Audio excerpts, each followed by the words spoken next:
Oh, yo, Oh, I there thought he some brave is. people was gonna be on this call. Oh wow. You, Whoa. Yeah. you ain't tell me it's gonna be Heathen Central. Oh, Rocky, how you nestled in between all that iniquity? How you manage that? I'm here, Drag man. him in. You're above Antoine, which is a problem. no good. You got English on your left, which is a bigger problem. Good God Almighty, man! What the heck? Did y'all pray already? No, not No, yet. sir. Yeah. We just started. Mm, mm, mm. Well, welcome everybody to the Dare to Be a Man panel. Oh man! We have Mr. Dare to Be a Man himself, Oh Bishop man! T. Evans.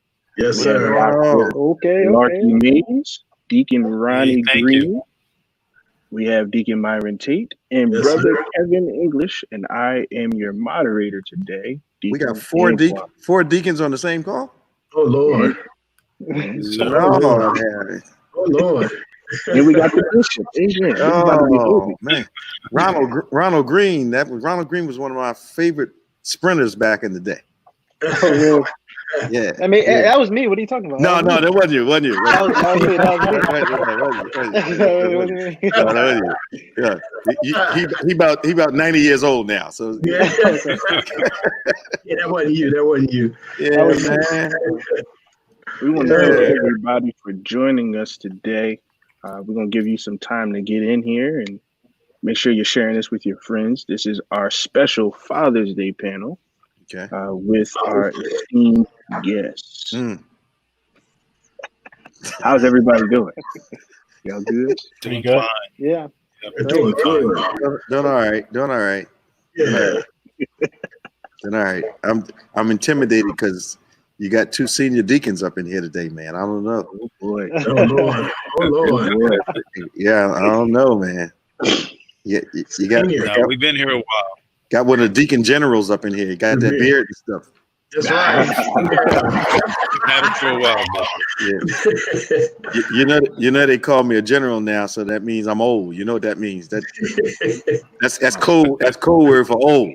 That's cool. oh my goodness. Yeah, man. That's experience. That's experience. The general, one of the generals in the faith. Yeah, okay. One of the old guys in the faith. Yeah. That's all right. Yeah, But we got Dr. Mays. Deacon Green, I'm glad to meet you. Yeah, it's been a while. How you doing?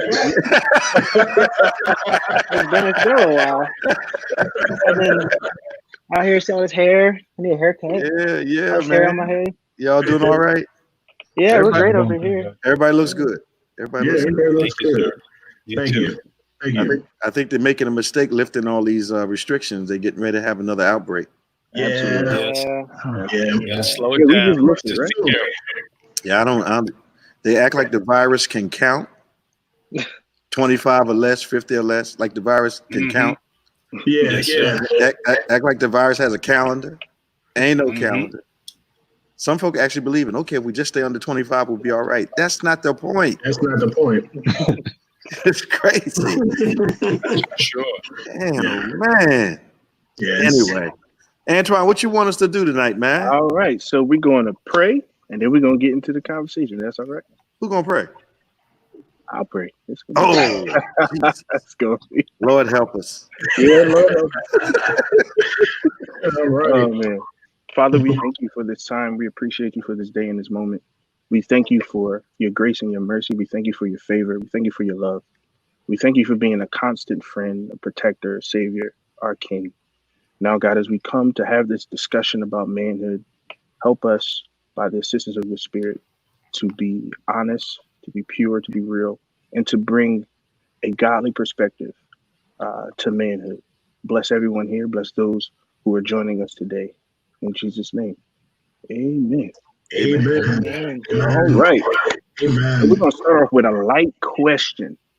Okay. What does fatherhood mean to you? Anyone wanna start? I think it's a concept that has been complicated. As it relates to what is the goal of being a father.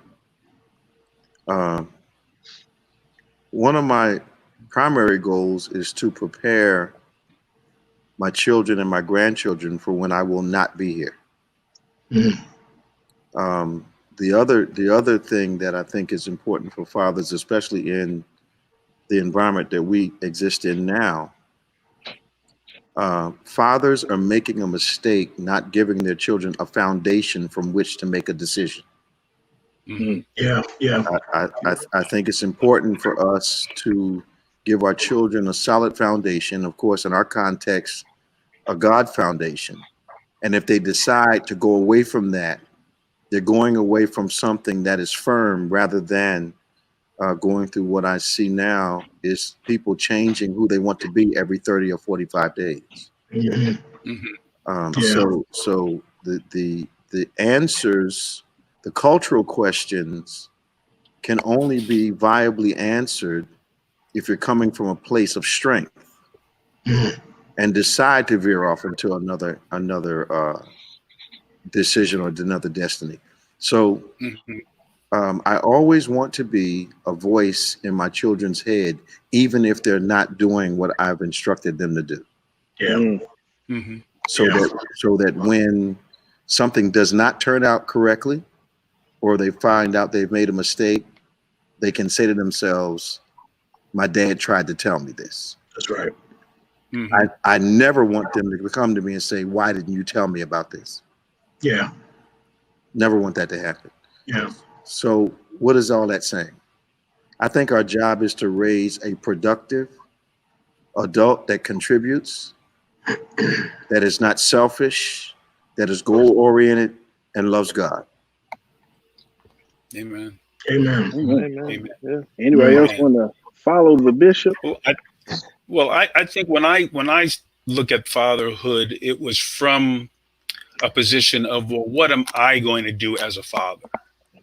Um, and and I always started out with from a point of well, can I provide for my children, provide for my home, making sure that they had something to eat, that they were properly clothed, that they were well taken care of.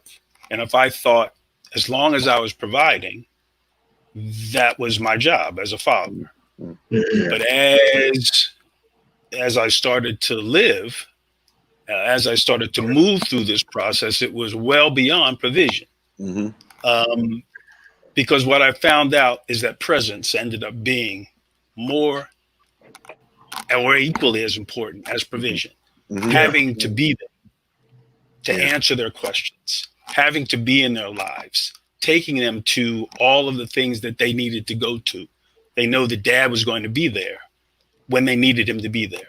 Hmm. So Mhm. even if I was present and not talking, it was important to them because I Mhm. traveled a lot in my job. I was gone most of the time during the week. Yeah. And I would leave very, very early in the morning on a Tuesday and come back late at night on a Thursday. And I missed that. And I did that every week for years. And I Yeah. missed a lot of their lives. Yeah. So on the weekends, it was very important for me to be present. So I was my son's baseball coach for I guess 10 years. His Okay. Okay. whole time he was in baseball, I was his coach. So I made sure that I was there on the weekends, doing something in their lives. So Hmm. provision and then being there as presence, being part of their lives was essential to Yeah. their understanding. Yeah. I think like with my grandkids, their father is not around. So what I've had to do is be very present, Mhm. taking them to school, going to all the events, going to Chandler's basketball just to watch him lay on the floor 50 times. Hmm. You know, Yeah. you know, Yes. I've had, because I don't think you can't, I agree with you, Lucky, you can't substitute presence. Yeah. And I think the quality time principle is a myth, Hmm. because some people thought that you could spend an hour a day with your kids and that would be quality time. Right. But quality time is a huge myth. Yeah. Uh, That's for sure. Yeah. Quality time has to do with the quality of things that you do as well as the duration of time Hmm. that you spend. Um, yeah, so I think just trying to raise an adult that's going to be productive and successful is not the easiest thing to do. Yeah. That's for sure. That's for sure. Because they all once they grow into adulthood, they're going to say, "Well, I'm going to do my thing anyway." Yeah. But you at least you've given them the foundation necessary to make the necessary decisions that they need to be able to make. To be able to build the foundation. And I thought the same thing, Bishop. I started writing things down. I think when I had my surgery about 20 years ago, I said, "Well, what if I don't come out of this surgery?" Right.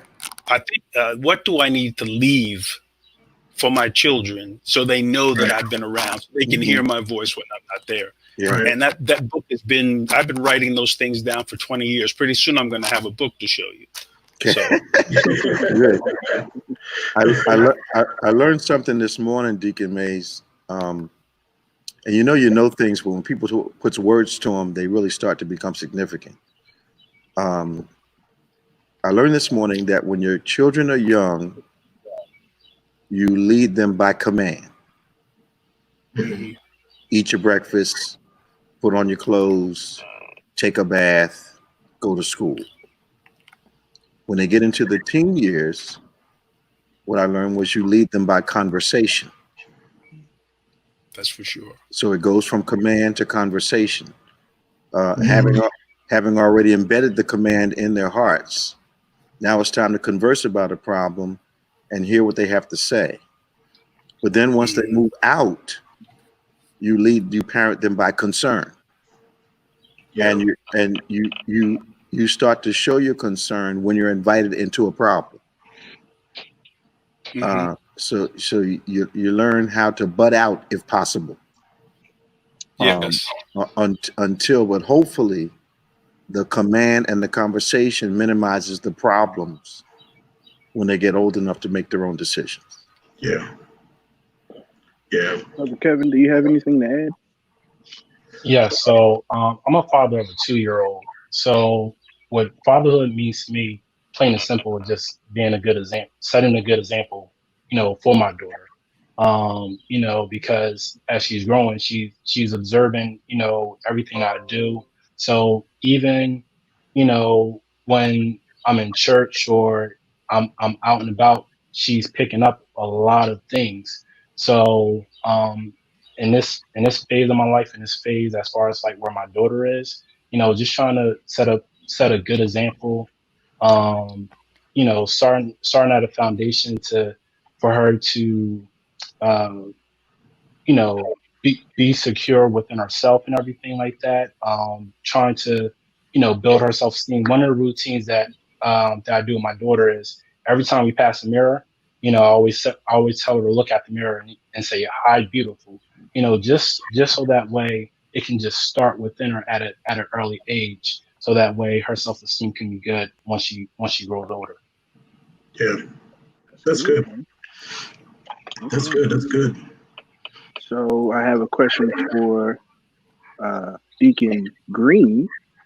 What are some of the highs and lows about manhood? Wow. Well, actually, some of the highs and lows, right now I'm actually getting ready to move in an off-campus apartment. So, my mom, it's just been me and my mom for the past 20 years, and my dad's still in my life. He's still a figure in my life, but it's majority been me and my mom. So, she's been raising me the past 20 years and instilling me, rights and wrongs and a great foundation in God. And, I'm getting ready to make this big step. So all the things she's instilled in me, all the things I need to do, all the things I need to do to succeed is like now I'm getting put to the test essentially because I'm going to live on my own now. Yeah. So I have to now, I'm not going to have mommy always on my shoulder like, hey, don't forget to do this. Hey, don't forget to do that. So becoming a man, I have to be able to hold myself accountable, and I'm going to have to start getting used to not having my mom over my shoulder, making sure I do every little thing. So, I did this process, and my mom kind of said to me, hey, look, if this is what you're going to do, you have to take all the responsibilities. So I did this process in full. So me living on my own, I think being a man, I have to take that responsibility, you know, make sure I pay the bills, make sure I feed myself, make sure I still am on point with my schoolwork. I have to do all this stuff on my own now, even though I kind of did it here at home. But my mom was still always, oh, did you turn this in? Oh, did you email this person? Oh, but I have to be my own. I have to hold myself accountable. I have to have my mom in the back of my head saying, Ronnie, did you do this? Write this down so you don't forget all these other things. So all the stuff she instilled in me for the past 20 years, I have to basically put it out on the table now and be like, okay, let's put it all to work. I have everything I need now, so let's put it to work. So, you know, I think it's important as to like manhood is like being responsible, holding yourself accountable. Because I'm young now, I'm 20, I don't have to worry about anybody else but myself. So I have to make sure I do the right things to be successful until I get into some of you guys' a situation where I'm providing for my wife and my children. But right now, you know, I'm getting ready to, I have to be a man by keeping myself accountable, making sure I'm doing all the things that I need to be successful. Yeah, that's good. You can take same question. Yeah, I guess for me it was my father was more, I'm not a father, but my father was more of what the doctor was talking about in the beginning. So he was the provider type. And that's where it ended. So it wasn't a whole lot of baseball games and football games and things like that with my dad, but he talked a lot, so I learned a lot just by listening to him. He didn't like to go a lot of places. The first half of his life, he was in the military, so he traveled all over the world. So by the time he got home, he wanted to stay home. He wasn't looking to travel too far and things like that. But he talked to me a lot about making sure that I was always prepared and ready. And he talked about, and at the time, a lot of it felt like it was premature. And he talked about making sure that, that you were ready just in case something happened. That you knew what to do in case something happened. And 21 years ago, it happened. And in a day, he was taken. And I was blown away. I didn't know, like I was blown away, and I thought my whole life had just like shattered. But I realized through that process that all the while he was preparing, he was dropping these pieces of information and what to do, that God brought it like right back. He brought it back to me, the week of, and it was so much to do in a little bit of time in terms of his funeral service and things like that. But even after that is taking care of my mom, making sure she was set, because Dad was the one that was paying the bills and doing everything. So I stopped what I was doing, take care of Mom, make sure Mom was good, make sure she was good mentally, and she was good, taking care of all these things, and starting to pick up some of the responsibilities of my dad, the whole house thing. So I think, for me, it was, there's definitely highs and lows, right? So there's those pieces where you don't realize you have the strength to do it, or that you've already been trained to do it. And then there's those periods of times where you wonder, what happened or why me? And about Bishop, about 20, right before I joined Bethany, it was about 19 years ago. You preached a sermon called "It Had to Happen," and that actually changed my entire life. And it gave me the perspective that I needed, specifically at that time. And that was right around, I can't remember, it was right before I joined or right after I joined, but it talked about God really moving you, when you really didn't want to be moved, or when you didn't think that you needed to be moved, you were kind of stagnant and things like that. And God, comes in and kind of upsets the bird's nest and kind of does some things and kind of rearranges your life. So I think with manhood, it is being able to react to those things. For me, I have a wife So it's providing, making sure I'm providing for her. During my wedding vows, Bishop said, if you don't work, she don't eat. So I'm making sure that I keep working and so that she can continue to eat. But so so I think it's provision.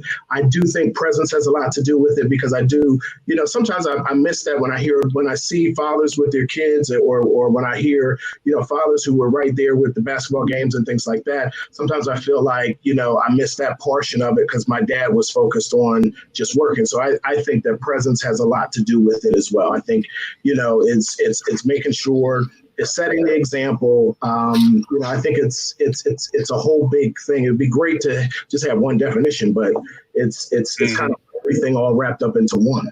Yeah. And I kind of think that's why a lot of people fail, because it is not a simple description. Yeah.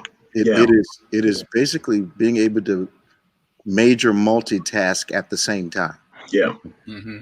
And being a fire starter and a fire stopper, being instigating some things and calming some things down. It's a real fluid thing you have to do to be a dad. You have to be able to not react. I think you have to be a responder.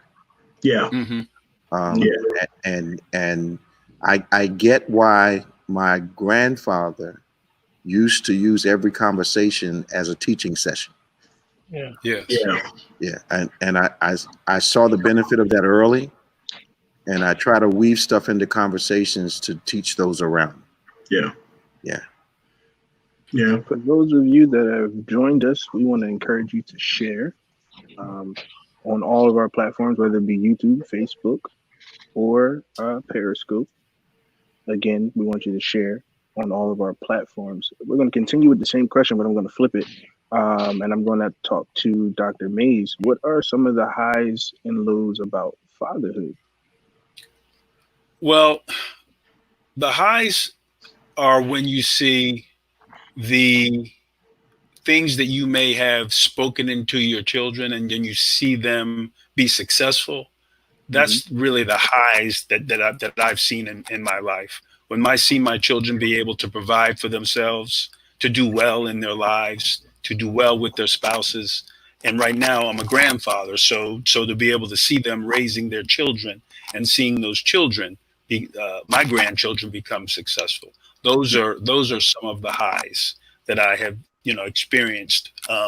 Some of the lows are just the opposite, because the fact is sometimes your children will break your heart in some of the things that they do. And you have to be able to still move through that, because some of the things that happen in life, it feels like someone has blown a hole in your back. And you say, wow, I didn't think that would happen to my child. I didn't think that would happen to my son. I didn't think that would happen to my daughter. And then and God somehow is able to put all of that together, and you still move on through life, because you still have to live. And you still have to realize that these are my children, and they may not have done something that I was pleased with, but I'm still going to love them. I'm still going to take them back. I'm still going to be right there when they need me. So those are some of the things because everything's not going to work out like you plan, because you don't know what's going to happen.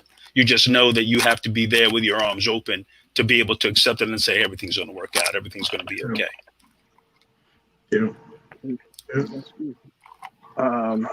Next question is, what is one thing you learned about your father? From your father, I'm sorry. What is one thing you learned from your father? For me, it was a work ethic. Yeah. That was the main thing. That was probably the only thing that was good about him.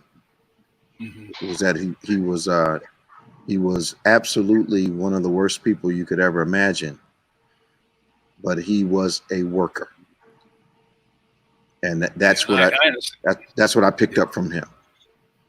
Yeah, I understand. I had the same situation. My parents, both of my parents, my father worked 2 jobs, my mother worked 2 jobs. So they taught me what work was about. They would pass each other like ships in the night. One would come from a job at 3 o'clock to go to the other one. My father would work during the day, and then, well, they call them orderlies back in the day, where you would go to the hospital and take care of people at night. Yeah. They needed some men in the hospital to lift people around. He did that at night, and then he would go to his work at 7 o'clock in the morning. So work ethic was an important thing that he taught me. But there was another thing that always stuck with me, and it was how to treat women. Because basically he said to me one time, always try to treat women like you would want your mother or your sister to be treated. And for whatever reason, that just kind of stuck with me forever. Yeah. So it taught me not to be responsible when it came to taking care of ladies, being sure that I was responsible around women. So that was very important to me. I didn't get that from my dad, Larky. Yeah, I understand. That wasn't where he was. Yeah. So I'll chime in. So my dad didn't teach me a lot, but one of the things that he did, teach me, or he instilled in me, was to, speak my mind. If someone made me feel some kind of way, or if they hurt my feelings, to not hold that in, but to confront them and let them know, exactly how you feel. So that's one of the things. Yeah, for me, my dad was business first. So it was, no matter what was going on, if it was, and he was always, say, if something ever happens to me, he was just like, you can cry later, but handle your business first, handle everything that you need to handle first. And, so make sure that everything is taken care of, and then you can go in your room and cry later about it. But, but make sure, you handle business first. The other thing, my father, which was really interesting, he was very, very honest when it came to family. So, everybody has crazy members of their family, and some don't want to admit that they're crazy or what have you. But my father was very, very honest when it came to that. So he really prepared us for my brother and my sister and I. If this person was a nut, he would tell you that person is a nut. I don't care if that's your uncle. I don't care if that's your cousin. I don't care. He was very real when it came to that. And growing after when you appreciate it when you grow up. At first when he's saying it, you're like, come on, dad. And then when you grow up, you actually see it, and then you're not. But he was a realist especially when it came to things like that. And he was a protector of his family. So that's what I learned from him. At all costs, you protect your family and make sure the business is taken care of. I think that thinking about what you guys are saying, one of the things my dad really taught me what to do is what not to do. Yeah. Yeah. I mean, work ethic. My dad is a very hard worker. He's like a robot. He does the same thing every day, but he wakes up early. He wakes up 4 o'clock in the morning and gets what he has to do done before the day even starts. So like he kind of always tells me, it's not going to get done itself. So he feels the need that he has to get up and do. He's a very handy man. He gets the house together. He makes sure, all his work's done, gets the artwork and all that stuff like that. And even when it comes to stuff like work and, painting the walls and putting new toilets and all that fun stuff, growing up, even being an athlete growing up, as a teenager, Saturdays I want to sleep in and do whatever, but he's busting down my door at 6 o'clock in the morning, like, yo, let's go. We're going to a football field. And he's not the type of dad to watch me and tell me and say, he's right next to me, running, doing the sprints, doing the push-ups, doing the pull-ups. So, he instilled in me, like, you have to work hard. It's tiring, but, at the end of the day, it's going to be worth it, Sure. So if you put in the work, if you put in good work, you're going to get great results. So, I mean, at the end of the day, you have to work hard and be diligent and be efficient, and sitting around on your butt all day is not going to get anything done for you. That's right. That's for sure. That's right. That's for sure. That's right. For our fathers, what is the most valuable lesson you've learned from your children? Communication. Okay. I learned early on that it's a mistake not to teach them how to think. Yeah.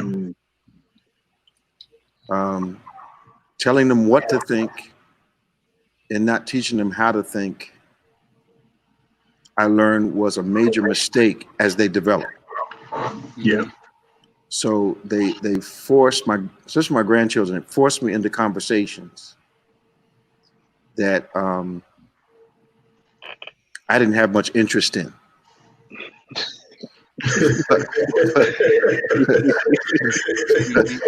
but I had to learn to sit down and navigate the conversation and find out at their age level exactly what was going on in their heads. Mm-hmm. And it actually helped me communicate with adults better.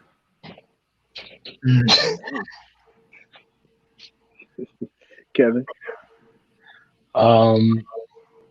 With me, I think it's patience. So having a 2-year-old, and her language is not fully developed, it's just having that patience with her to just say like, no, stop, and to control my emotions of not getting frustrated and just trying to be understanding.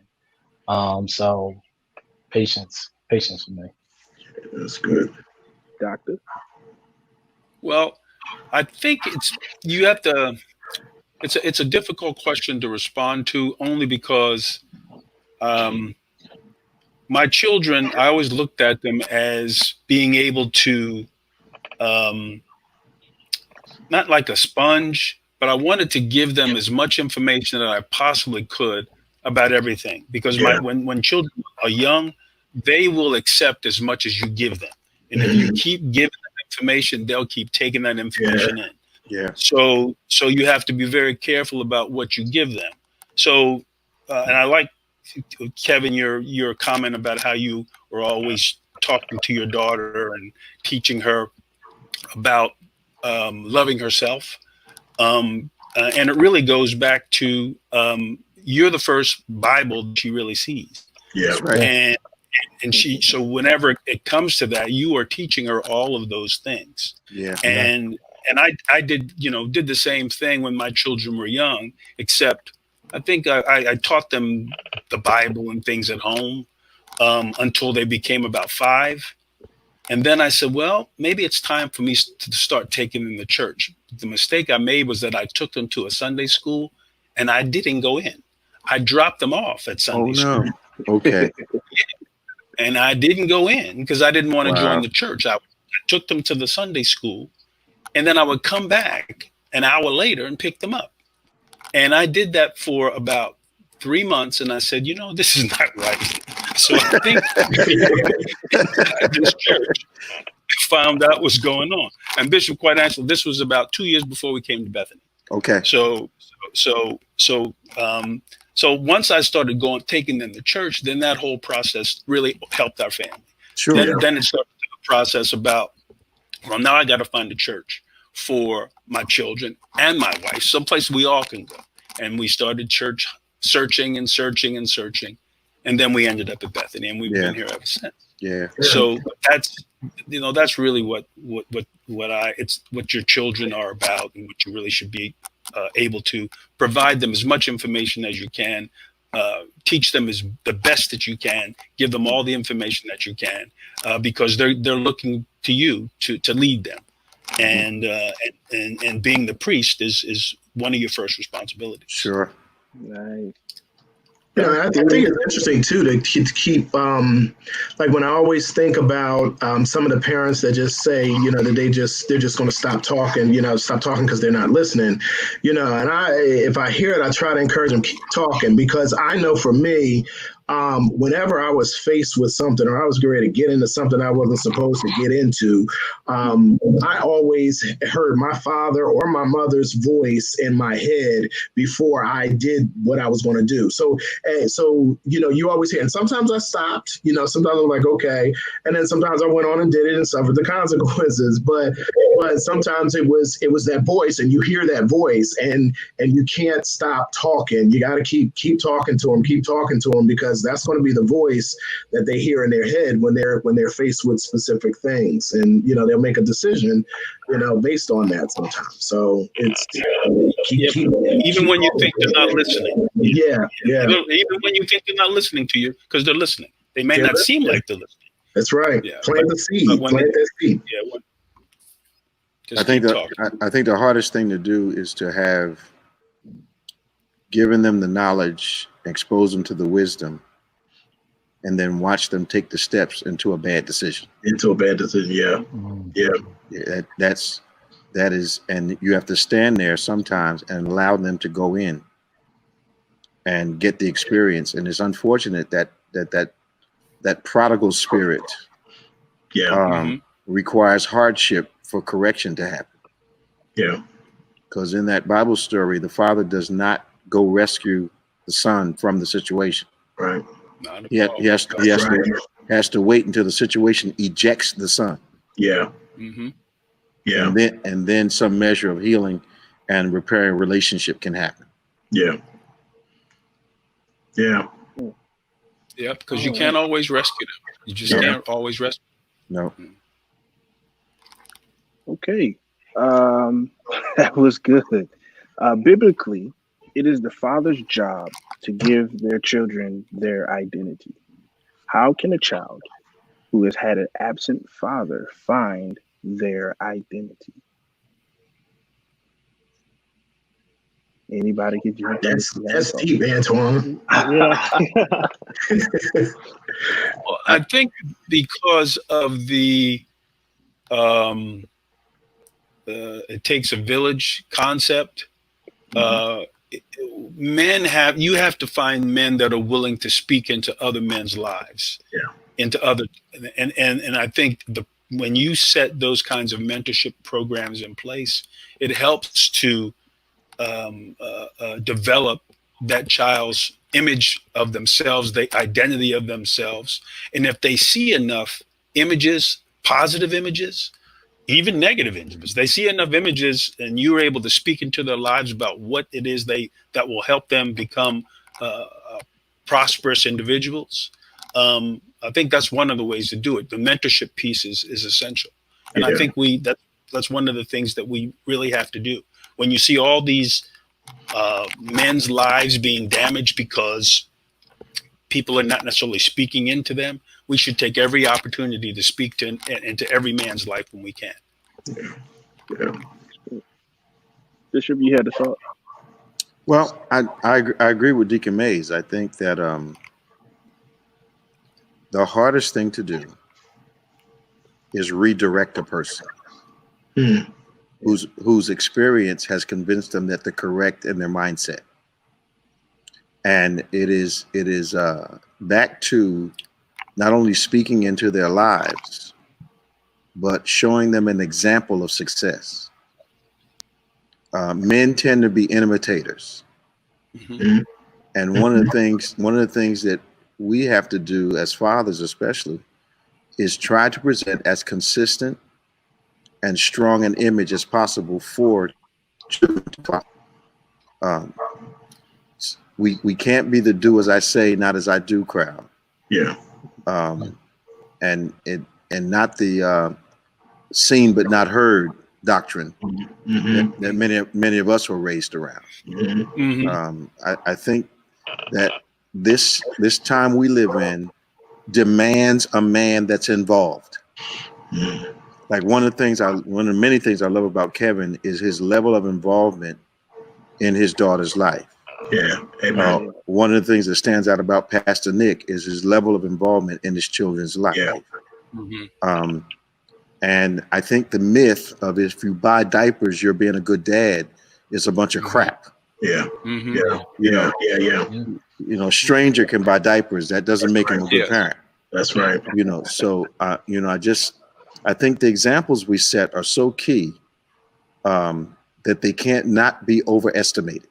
Mm-hmm. And not only behavior, but reactions to things, because they watch how we react to difficult situations. Yes. And response is often a learned behavior. Yeah. So one of the hardest things to do is purposely stay calm when you feel like going off. Yeah. Mm-hmm. And your kids will make you feel like going off. For sure. Amen. Amen. You wait, Kevin. Something's gonna happen. You wait and see. It'll happen. Yeah. I made a promise to myself that I wasn't gonna put my hands on my children. Yeah. Oh no, what you do? Yeah, no. yeah. That's an unwise promise that people make to themselves. My grandmother used to tell me, she says, I don't believe in shooting and stabbing and pushing no child down the steps. But every now and then you have to convince them.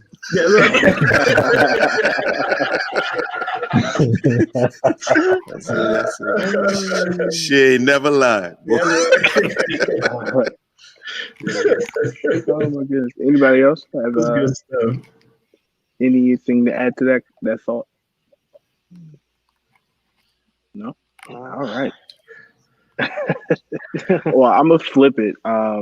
For me, the way that I found my identity was watching those men who were successful and doing the things that I wanted to do, and praying and hoping to have the opportunity to have conversations with them, and then in those conversations learn from them. But then I think the hardest thing, as Bishop said, that I had to do was get over the rejection syndrome. You know, that because I was rejected by one man, I'm going to be rejected by all men. And that wasn't the case, because there are plenty of men that I met, even here at this church, that have spoken into my life, that has pulled me to the side, you know, as other people say, get in the collar and, you know, and all that good stuff. And it has made me a better person. And that helped me to kind of steer to find my identity. And then, of course, the biblical answer is, you know, read your Bible. But but the main thing was, you know, having conversations with different successful men that I admired and getting to know them and see what they do and what they did not do. You know, okay. I think the other thing too about it is that, like Bishop always says, you got to stay in your lane. You're running your own race. And one of the things that kind of affects people in terms of being able to find their own identity is that they're always comparing themselves to someone else. That's right. And I'm not Bishop Evans. I have my own race to run. Yeah. And I have to find my own place and be comfortable where that is, where that's going to lead me.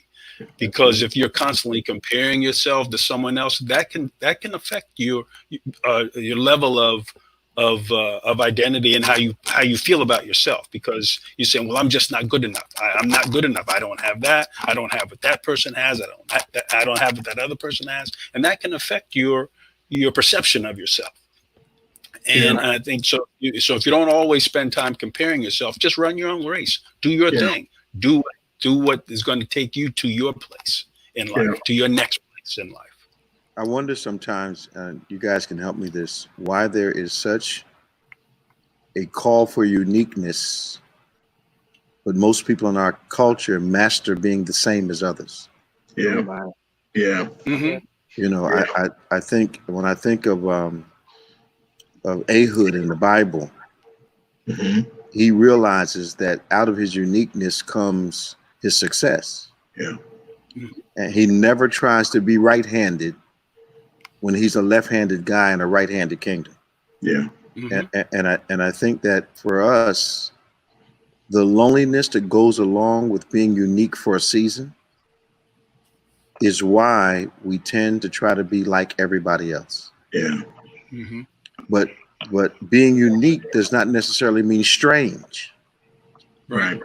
You know, you can be with others and still be different than others. But I wonder where identity is going to come from if, you know, we try to look like, act like, sound like everyone else. If that peer pressure is so strong that it's more difficult to raise a unique individual now than it has ever been. Yeah. Mm-hmm. Yeah. Yeah, that's what it's a lot around, you know, acceptance, right? You want to be accepted, you want to be, you know, in with this group, and when it doesn't when it's really not you, it comes across, right? It comes across, but a lot of us just really want to be accepted, so we don't want to go with our uniqueness. We kind of want to go with the flow because that's Right. the That's right. That's right. Yeah, but I also think it's a comfortability thing as well. Mm-hmm. And people are afraid to stand out because part of you standing out is a vulnerability, and some people don't want to probably they don't want to embrace they don't want to embrace of being seen, Yeah. like you can see me, like Yeah. like the vulnerability and everything like that. So I think people want to be comfortable, so that's why they try to fit in, don't embrace their unique identity. Yeah. But I always wanted that. I always wanted that. Being that bold to do something with my hair and like have this big blonde going down the center of my head. And I watch the guys now. I'm like, whoa, that's cool. He's just real comfortable with that. I would look like a stone nut with that going down the center of my head.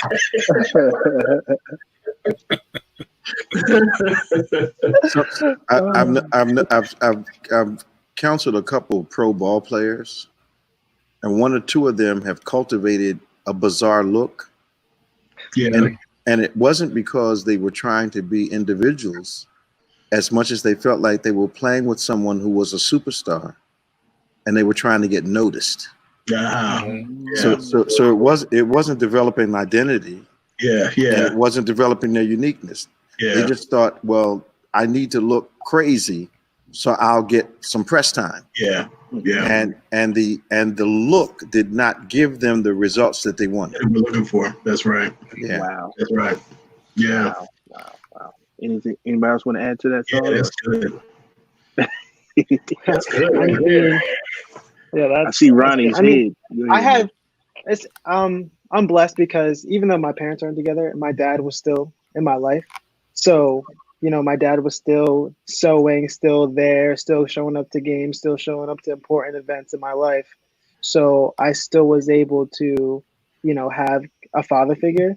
Now, I still had mentors that I was like, okay, I want to be there some point in my life. I want to be there, but I've always seen my mom. I have a glass, and my mom fills it all the way to the top, and then my dad is just like the overflow. So he's just extra.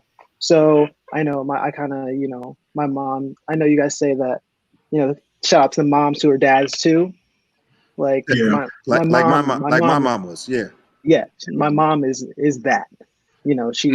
She's given me, she's instilled in me a lot of things that a father should do, but since my dad is not here, like 24/7. Yes. My mom does it for me. So yeah. she fills all the missing gaps Yep. that my dad can't because he's not here. Not to say that he's not in my life, but he's physically just not in the same household as me. Yeah. So she's filling in the missing gaps that maybe how to do certain things that a typical dad should do. My mom has to do because it's just me and her. So, but I still have that. I still have in my life to instill in me certain things that my mom may not necessarily able to do because there's certain things that women can't explain to their sons that a man can.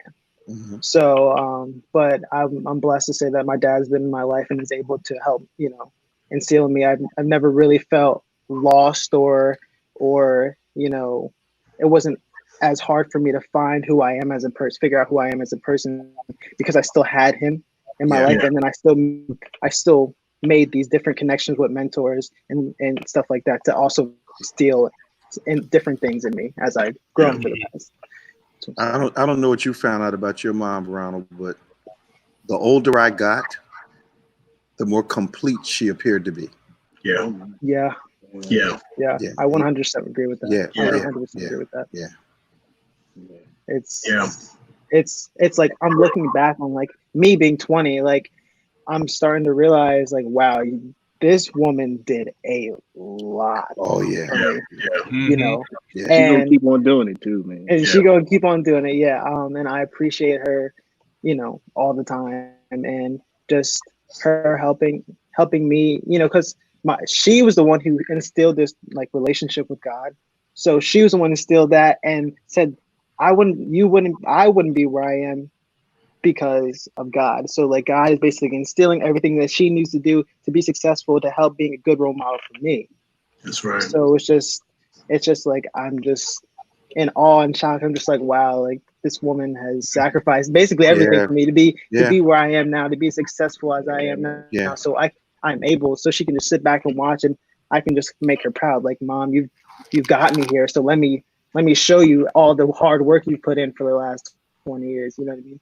So she was my mom, dad, Sure. 99% of the time. So so it's different because, like I said, my dad was still in my life, but she was there. I could always rely on her, The older we get, the smarter they appear. Yeah. Like, she was right about that. Man. she always tell me this. And Never wrong. Never wrong. That's amazing. No. And I think as a dad, we have to strive for that model. Yeah. To make sure that the things we're doing and saying pass the test of time. Yeah. That's good. All right. As mentioned in the book, Dare to Be a Man, you quoted, Bishop, establishing a functional relationship with your father also means choosing not to blame him for your inadequacies. Can you explain more on that?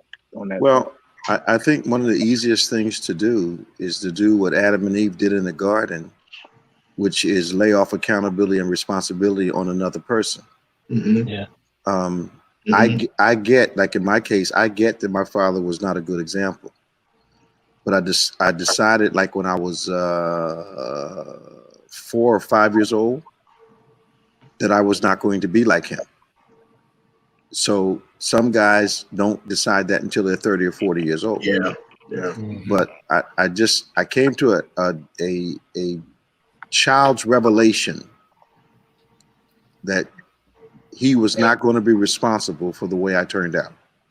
And it simply was that I would never cause my mother shame. And that directed me through my teen years, through young adulthood. I was not going to make her cry tears of shame that I saw him make her cry. And that was my motivation right up through even today. I didn't join choirs that I didn't think she'd be proud to see me be a part of. So it helped keep me straight in a whole lot of ways. That's good. That's good, Bishop. Wow. Not cause your mother shame. Yep. That's a good filter. Yeah. Wow. If you did not know, he has a book out called Dare to Be a Man. You can go to davidgevans.com and go get that book right now. You can go to Amazon. You can get the Audible book. I have it. It's a very good read. He reads it himself. Yeah. So if you like to hear his voice, you can go get that today, right now. Amen. Thank you for the shameless plug.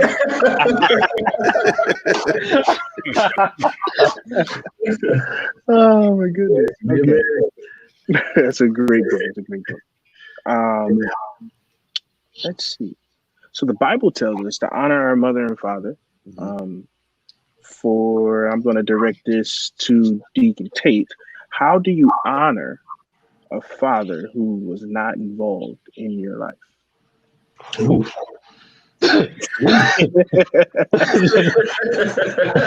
That's gonna be a hot one.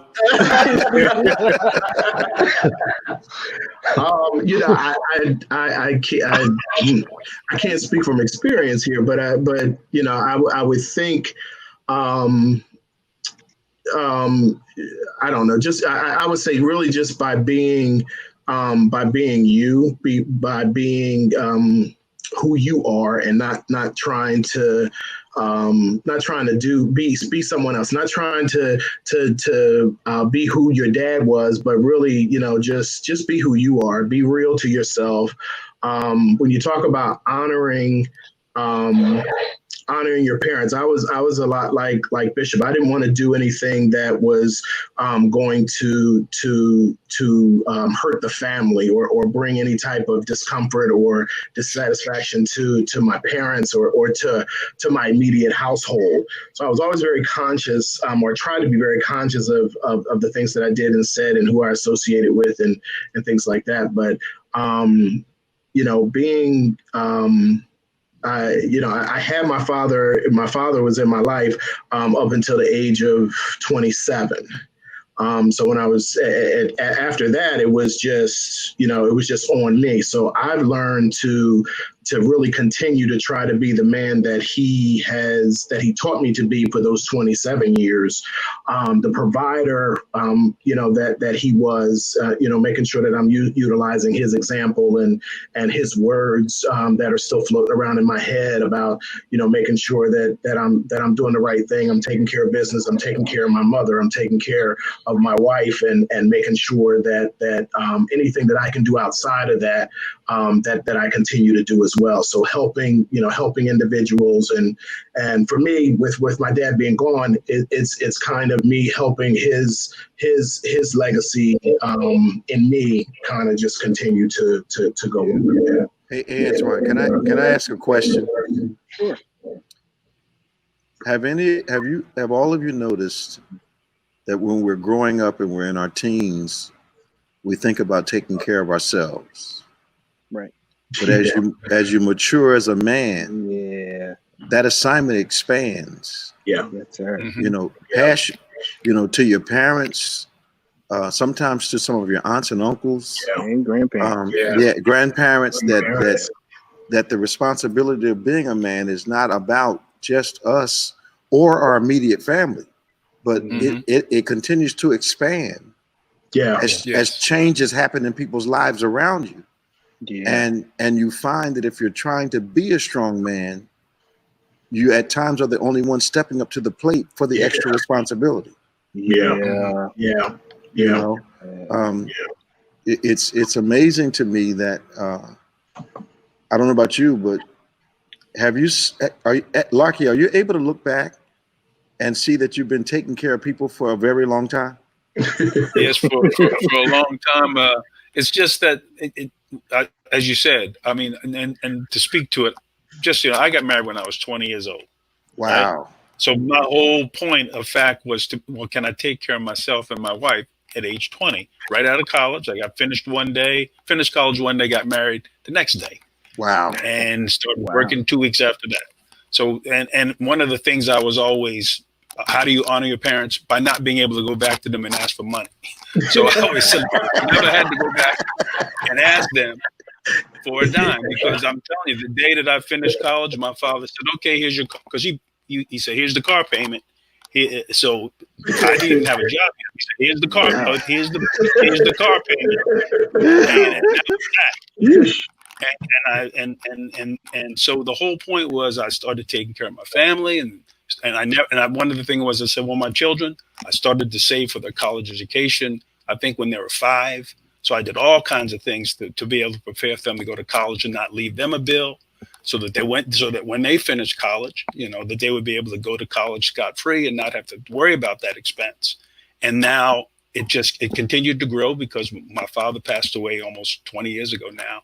Mm-hmm. And now here we are, and my mother's in a nursing home, and I'm responsible for her along with my sisters and my brother, but primarily I'm the one responsible for that. And really that responsibility doesn't go away, because it's, as long as you're there, you're responsible for those individuals who are around. Yeah.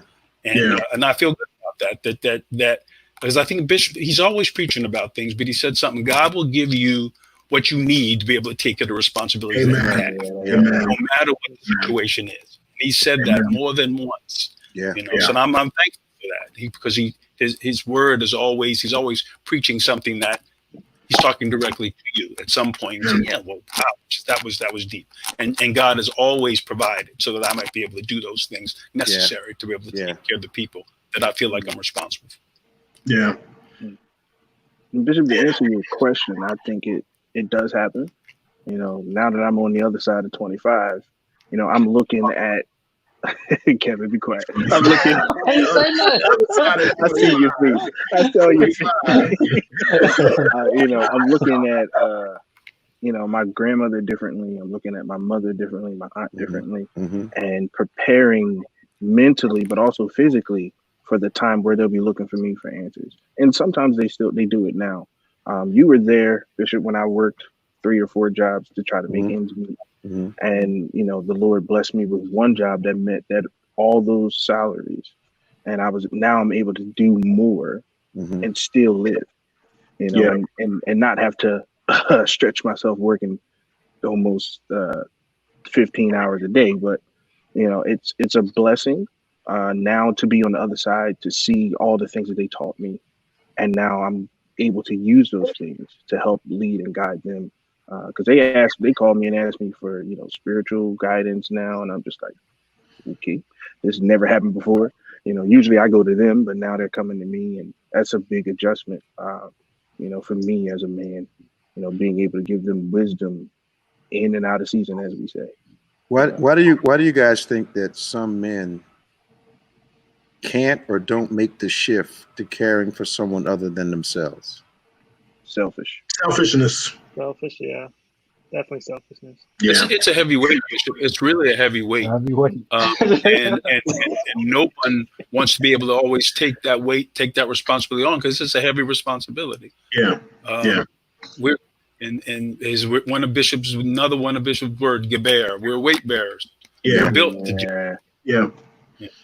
So go ahead. I'm watching mothers and sisters complain about the fact consistently that their brothers don't step up to the plate in the family as it relates to responsibility.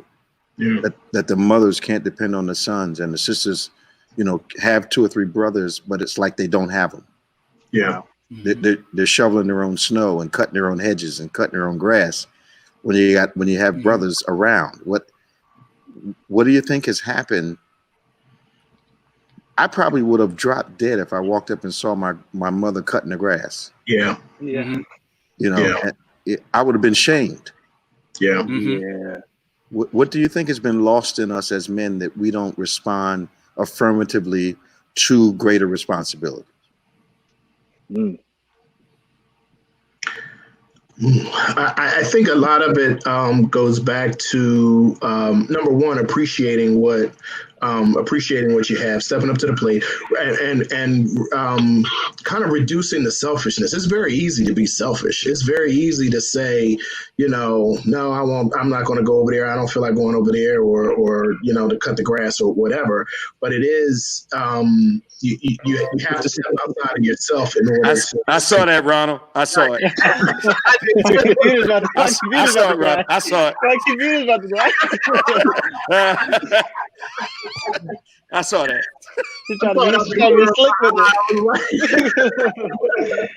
I saw it. But I think we have to get out of our selfishness. And conversely, sometimes how can I say this? Sometimes some of the parents create that themselves. So some of that is created by parents making excuses for the children when they don't do specific things, or allow them to continue to lay on the couch and not get up and go to work or go to school, or telling them they don't have to go to work if they don't feel like going to work. And so I think sometimes some of those things start there, and then it just kind of escalates and morphs into this individual that really just has no regard for for what it is that their parents have to do, or that their mom has to do when they're not around. So I think you just have to be careful, because I think it can start in that regard as well. It can start there. Yeah, I think another issue is that I think work ethic is probably a learned behavior, and that you have to watch somebody do it, and because I think that not only is it learned, but somehow we've gotten to this transactional behavior as well. What's in it for me? What's If in it for nothing's me? in it for me, Yeah. I'm not going to do it. Yeah. There's no payback. Yeah. And if you believe that, if that's your mindset, then you're probably not going to step forward to do anything, because taking care of your family, it's not a transaction. It's almost a duty. So there's no payback in necessarily a duty. That's your responsibility. It doesn't have to be an actual payback. The payback is to see them succeed, to see them happy, to see them whole, to see them healthy. To me, that's the payback. And if that's not your mindset, you're not going to do it. Yeah. Deacon Mays, do you think that the seed of a work ethic has to exist in order for it to develop? Because as I've watched people over the last 30 years, I've seen people have good examples of a work ethic, and you wouldn't know they had ever witnessed one before. Yes. Yeah, I think the seed has to be there, because that's almost like the same function of motivation, intrinsic. Yeah. You can't create it. You can't create intrinsic motivation. You got to have it. Yeah. Intrinsic motivation. I like that. You may hear that in the sermon. I may or may not give you a footnote in the sermon. Intrinsic motivation. Okay, I got it. Bishop, we have a saying in the back. We say that's why he's the doctor. Yeah, that's it. Yeah. Got that PhD. I see. Why he's the doctor. And it's a real one. It's a real PhD. That's a real one. That's a real one. And it doesn't stand for pretty happy day. That's right. Oh my goodness.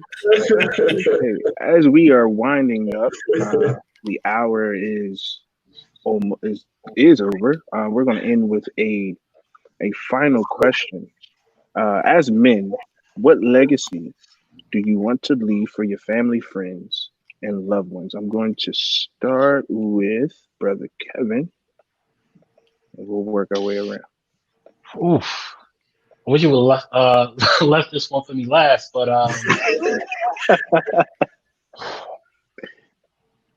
I just want to be, just a positive example. Somebody that's remembered as, that he's always he's reliable. You can count on him. That's what I want my legacy to be. So Yeah. Ronnie? My legacy, I want to be remembered someone who's loving, someone who's caring, someone who provides, someone who's there, someone who, can bring joy and happiness, and then be firm and assertive when you need to. But someone overall who's just loving, caring, and know that they can rely on me. Like, oh, Ronnie's always going to be there. Ronnie's always going to do this. They can always rely on me to be there. And like, I want that legacy to be like, oh, he was always there for me. So I want to leave that for my future offspring to be like, I want to always be there for my kids, et cetera, et cetera. So I want to leave that imprint where it's just like, I'm always there when it matters, and whenever, I'm always open arms when needed. So I want to have that loving and caring and provider type legacy to leave behind for my kids, so they can be a good role model for theirs, and etc. Deacon T? I guess for me, I want to leave. I would really want to leave empty, right? I want to leave to the point, leave it where to the point where once I'm gone, I have given all that I could give. I have helped everyone that I could help. I want to be able to say that I didn't leave with anything undone. I really want to be totally empty when I leave here, and I want everyone to have felt that, and me just trying to be the best that I can be in terms of a help, in terms of encouragement, And in terms of a role model for individuals that, because we have people that watch us that we don't even know are watching us. And so, I would just want to leave them with that positive view or that positive idea of how I was able to help them. And they see that, or they saw that I was able to just continue to pour out and be a great blessing to everybody that I was connected with. I don't want to leave with anything that any regrets or any type of anything in the tank. I want to be totally flushed out. Dr. Miller. Well, I wanted them as a legacy. I really want them to understand that your principles are important. That character really matters. And in terms of that, I also want them to leave a legacy that in the model that you set, you can be whatever you really want to be. When I started this whole process, I never had any intention of being able to get an undergraduate degree or a master's degree and be able to get a PhD. And the fact of the matter is that you can be what you desire to be.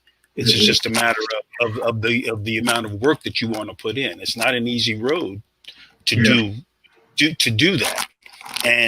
But if with enough heart, with enough work, and with enough fortitude, you should be able to be what you want to be. The road is uneven, right? And the fact is that you have a lot of hills to climb. Yeah, like a song, isn't it, Bishop? Yeah.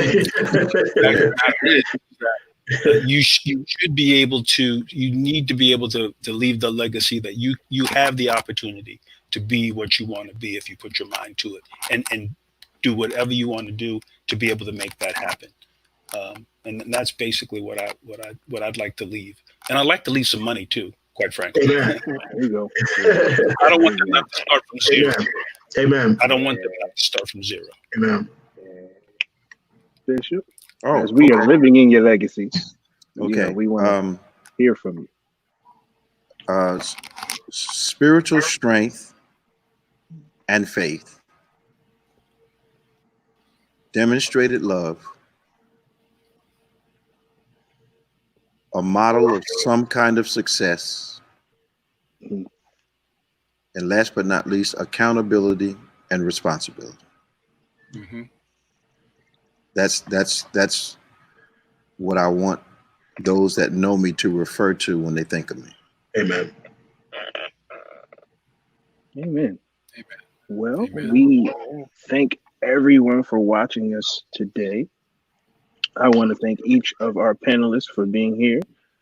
Brother Kevin, Deacon Green, Deacon Tate, Dr. Mays, and Thank the you. Bishop David G. Evans, for being a part I'm, of this I- dare. I'm looking at this thing. I seen better heads in the fish market. As